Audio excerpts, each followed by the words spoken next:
কলিকাতায় ঈশ্বরচন্দ্র বিদ্যাসাগরের সঙ্গে শ্রীরামকৃষ্ণের মিলন। সিঁড়ি দিয়া উঠিয়া একেবারে প্রথম কামরাটিতে ঠাকুর ভক্তগণ সঙ্গে প্রবেশ করিতেছেন। বিদ্যাসাগর কামরার উত্তর পার্শ্বে দক্ষিণাস্য হইয়া বসিয়া আছেন। সম্মুখে একটি চারকোনা লম্বা পালিশ করা টেবিল। টেবিলের পূর্বধারে একখানি পেছন দিকে হেলান দেওয়া বেঞ্চ। টেবিলের দক্ষিণ পার্শ্বে ও পশ্চিম পার্শ্বে কয়েকখানি চেয়ার। বিদ্যাসাগর দু একটি বন্ধুর সহিত কথা কইতেছিলেন। ঠাকুর প্রবেশ করিলে পর বিদ্যাসাগর দণ্ডায়মান হইয়া অভ্যর্থনা করিলেন। ঠাকুর পশ্চিমাস্য টেবিলের পূর্ব পার্শ্বে দাঁড়িয়ে আছেন, বামস্ত টেবিলের উপর। পশ্চাতে বেঞ্চখানি। বিদ্যাসাগরের পূর্ব পরিচিতের ন্যায় এক দৃষ্টে দেখিতেছেন, ওভাবে হাসিতেছেন। বিদ্যাসাগরের বয়স আন্দাজ 62-63। ঠাকুর শ্রীরামকৃষ্ণ অপেক্ষা 16-17 বছর বড় হইবেন। পরনে থান কাপড়, পায়ে চটি জুতা, গায়ে একটি হাতকাটা ফিলানের জামা। মাথার চতুষ্পার্শ্ব উড়িষ্যাবাসীদের মতো কামানো। কথা কইবার সময় দাঁতগুলি উজ্জ্বল দেখিতে পাওয়া যায়। দাঁতগুলি সমস্ত বাঁধানো। মাথাটি খুব বড়, উন্নত ললাট ও একটু খর্বাকৃতি। ব্রাহ্মণ, তাই গলার উপবীত। বিদ্যাসাগরে অনেক গুণ। প্রথম বিদ্যানুরাগ। একদিন মাস্টারের কাছে এই বলতে বলতে সত্য সত্য কেঁদেছিলেন। আমার তো খুব ইচ্ছা ছিল যে পড়াশোনা করি, কিন্তু কই তা হলো। সংসারে পড়ে কিছুই সময় পেলাম না। দ্বিতীয়, দয়া সর্বজীবে। বিদ্যাসাগর দয়ার সাগর। বাছুরেরা মায়ের দুধ পায় না দেখিয়া নিজে কয়েক বৎসর ধরিয়া দুধ খাওয়া বন্ধ করিয়াছিলেন। শেষে শরীর অতিশয় অসুস্থ হওয়াতে অনেক দিন পরে আবার ধরিয়াছিলেন। গাড়িতে চড়িতেন না, ঘোড়া নিজের কষ্ট বলিতে পারে না। একদিন দেখলেন একটি মুঠে কলেরা রোগে আক্রান্ত হইয়া রাস্তায় পড়িয়া আছে, কাছে ঝাঁকাটা পড়িয়া আছে। দেখিয়া নিজে কোলে করিয়া তাহাকে বাড়িতে আনিলেন ও সেবা করিতে লাগিলেন। তৃতীয়, স্বাধীনতা প্রিয়তা। কর্তৃপক্ষদের সঙ্গে একমত না হওয়াতে সংস্কৃত কলেজের প্রধান অধ্যক্ষের কাজ ছাড়িয়া দিলেন। চতুর্থ, লোকাপেক্ষা করিতেন না, একটি শিক্ষককে ভালোবাসিতেন। তার কন্যার বিবাহের সময়ে নিজে আইবুড়ো ভাতের কাপড় বগলে করে এসে উপস্থিত। পঞ্চম, মাতৃভক্তি ও মনের বল। মা বলিয়াছেন, ঈশ্বর, তুমি যদি এই বিবাহে না আসো তাহলে আমার ভারী মন খারাপ হবে।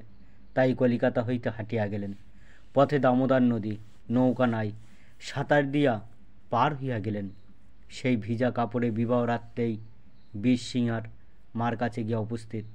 বলিলেন, মা, এসেছি। ঠাকুর ভাবাবিষ্ট হইতেছেন ও কিয়ৎক্ষণভাবে দাঁড়িয়ে আছেন। ভাব সংবরণ করিবার জন্য মধ্যে মধ্যে বলিতেছেন, জল খাবো। দেখিতে দেখিতে বাড়ির ছেলেরা ও আত্মীয় বন্ধুরা আসিয়া দাঁড়িলেন। ঠাকুর ভাবাবিষ্ট হইয়া বেঞ্চের উপর বসিতেছেন। একটি 17-18 বছরের ছেলে সেই বেঞ্চে বসিয়া আছে। বিদ্যাসাগরের কাছে পড়াশোনার সাহায্য প্রার্থনা করিতে আসিয়াছে। ঠাকুর ভাবাবিষ্ট, ঋষির অন্তর্দৃষ্টি। ছেলের অন্তরে ভাব সব বুঝিয়াছেন। একটু সরিয়া বসিলেন। ওভাবে বলিতেছেন, মা, এ ছেলের বড় সংসার শক্তি। তোমার অবিদ্যার সংসার, এ অবিদ্যার ছেলে। যে ব্যক্তি ব্রহ্মবিদ্যার জন্য ব্যাকুল নয়, শুধু অর্থ করি বিদ্যা উপার্জন, তার পক্ষে বিড়ম্বনা মাত্র। এই কথা কি ঠাকুর বলিতেছেন? বিদ্যাসাগর ব্যস্ত হইয়া একজনকে জল আনিতে বলিলেন ও মাস্টারকে জিজ্ঞাসা করিতেছেন, কিছু খাবার আনিলে ইনি খাবেন কি? তিনি বলিলেন, আজ্ঞা, আনুন না। বিদ্যাসাগর ব্যস্ত হইয়া ভিতরে গিয়া কতকগুলি মিঠাই আনিলেন ও বলিলেন, এগুলি বর্ধমান থেকে এসেছে। ঠাকুরকে কিছু খাইতে দেওয়া হইল। হাজরা ও ভাবনাত্ম কিছু পাইলেন। মাস্টারকে দিতে আসিলে পর বিদ্যাসাগর বলিলেন, ও ঘরের ছেলে, ওর জন্য আটকাচ্ছ না। ঠাকুর একটি ভক্ত ছেলের কথা বিদ্যাসাগরকে বলিতেছেন। এই ছোকরাটি এখানে ঠাকুরের সম্মুখে বসেছিল। ঠাকুর বলিলেন, এই ছেলেটি বেশ সৎ আর অন্তঃসার, যেমন ফল্গুন নদী। উপরে বালি, একটু খুললেই ভিতরে জল বইছে দেখা যায়। মিষ্টি মুখের পর ঠাকুর সহস্যে বিদ্যাসাগরের সঙ্গে কথা কইতেছেন। দেখিতে দেখিতে একঘর লোক হইয়াছে, কেউ উপবিষ্ট, কেউ দাঁড়িয়া। শ্রীরামকৃষ্ণ, আজ সাগরে এসে মিললাম। এতদিন খাল, বিল, হ্রদ, নদী দেখেছি, এইবার সাগর দেখছি। বিদ্যাসাগর, তবে নোনা জল খানিকটা নিয়ে যান। শ্রীরামকৃষ্ণ, না গো, নোনা জল কেন?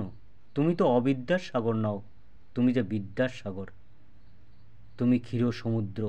বিদ্যাসাগর, তা বলতে পারেন বটে। বিদ্যাসাগর চুপ করিয়া রইলেন। ঠাকুর কথা কইতেছেন। তোমার কর্ম সাত্ত্বিক কর্ম, সত্যের রজ। সত্য গুণ থেকে দয়া হয়। দয়ার জন্যে যে কর্ম করা যায় সে রাজসিক কর্ম বটে। কিন্তু এ রজগুণ, সত্যের রজগুণ, এতে দোষ নাই। সুখদেবাদি লোকশিক্ষার জন্য দয়া রেখেছিলেন।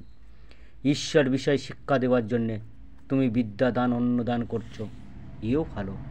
নিষ্কাম করতে পারলেই এতে ভগবান লাভ হয়। কেউ করে নামের জন্য, পুণ্যের জন্য, তাদের কর্ম নিষ্কাম নয়। আর সিদ্ধ তো তুমিই আছো। বিদ্যাসাগর মশায়, কেমন করে? শ্রীরামকৃষ্ণ, আলু পটল সিদ্ধ হলে তো নরম হয়, তা তুমি তো খুব নরম, তোমার এত দয়া।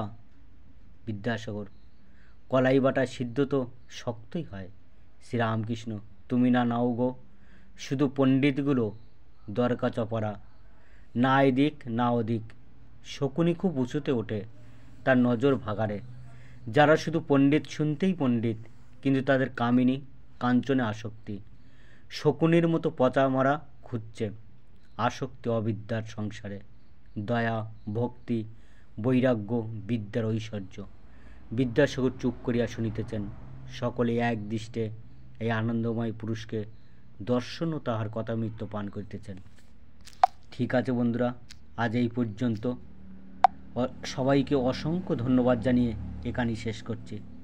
ঠাকুর শ্রী রামকৃষ্ণ পরমহংসদেবের সম্পূর্ণ কথামৃত শোনার জন্য চ্যানেলটি প্লিজ সাবস্ক্রাইব, লাইক এবং শেয়ার করবেন আপনাদের বন্ধুবান্ধব এবং আত্মস্বজনদের কাছে। আর বেল আইকনটি প্রেস করতে ভুলবেন না, কারণ এই রকম আরও ভিডিও আপলোড করতেই প্রথম নোটিফিকেশান আপনার কাছে পৌঁছাতে পারে। নমস্কার।